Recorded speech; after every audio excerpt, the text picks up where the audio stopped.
Yes, you can easily make my gorgeous and delicious bakery-style blackberry muffins, which you won't believe are gluten-free with oat and almond flour. They bake light and fluffy with a tall dome on top and a simple orange glaze. They're naturally sweetened with orange juice and honey, and you can use fresh or frozen blackberries. They get an additional protein boost from Greek yogurt or cottage cheese, which also makes them super moist and delicious.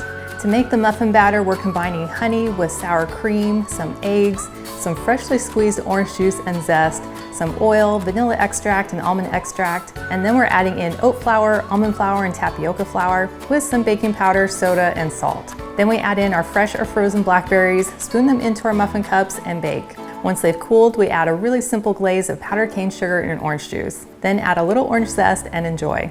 That is delicious. A link to the full recipe and video is in the top comment and on my website, gentletummy.com.